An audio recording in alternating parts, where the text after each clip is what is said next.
urteak eman ditut galduta. Galduta, bila, baino jakin gabe ze demontre bilatu behar nuen. Askotan, esnatzen itzenin maneukan hor, amets baten oi hartzune, etzan amets garbia, zan belaino trinko moduko bat, ikusten hon irudi tximanazi bat. Bizitza osua eman dut pentsatzen Albert Einstein zala. Eta bapatien, gaur gauean, lainoa jatxi egin. Badakitzuen hortzan. Etzan Einstein. Son Goku. Hasieran pentsatu ze demontre egiten du Son Gokuk nire ametxetan. Konturatu naiz hori zala, jaio nintzenetik, patua, nire destinoa. Zer egiten zuen Son Gokuk? Zein zan bere helburua kapituloz kapitulo. Dragoi bolak topatzia. Eta halako baten, hor ikusiet ez nun Einstein jarraitu behar, baizik eta Son Goku. Eta dana lotzen hasi da. Etengabe ari naiz aipatzen iratxoak. Beti gustatu izan zaizkit iratxoen kontuak, ipuiak, xuxurlak. Ezotezan iratxo dortoka. Behin, inautori batzutan oso aspaldi. Son Goku joantzen nintzen, ez dituzte argazkiri dauketenik. Orain, utzean pentsatua, seinalea zan. Ura ere, seinalea zan. Eta bapatien iruditzen zait, hoxe dala, etengabe bilatzen nuena, jakin gabe ze demontre zan. Dragoi bolak. Zuek imaginatzen zuen mundu errealean, egunon, dragoi bolak nun dauden bakizu? Ba, halako zerbait egin beharko dut. Eta orain, dragoi bolak topatu.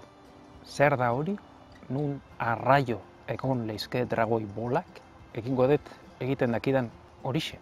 Begiak, hola marrazki bizidunetako begi, hola plater, begi horiek bezala jarri, belarriak luze-luze, nun demontre daude dragoi bolak.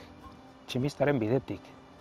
Tximistarri, antzinako aiskorak, trono jokua, eta bapatien seinale bat. Ez badakit, nondik hasi behar duten dragoi bola bila, jarraitu beharko dut bideren bat, eta hemen bide bat dago. Eta bizitza komplikatzen danean, komplikatzen da.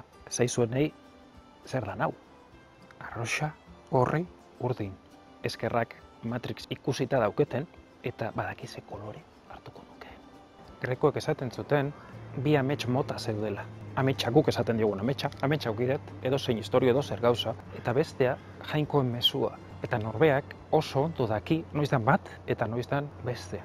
Eta nik bigarrenaren bisita ukidet. Eta sustorpegia ikusiko didazue oraindik. Bizitza osue eman dut pentsatzen, barruari entzun behar niola. Eta askotan barruak gauza bitxi xamarrak esan dizkit, eta saiatu naiz betetzen. Baina oraingoa tela marinera. Eta orduan orain, hasi beharko dut, tximistaren bidetik, dragoi, bola, bila. Imaginatzen dragoia saltzen mazait, ez diratxo dortoka. Edo Son Goku. Ez ditinok, sinistuko jakin, dragoi, bola, bila.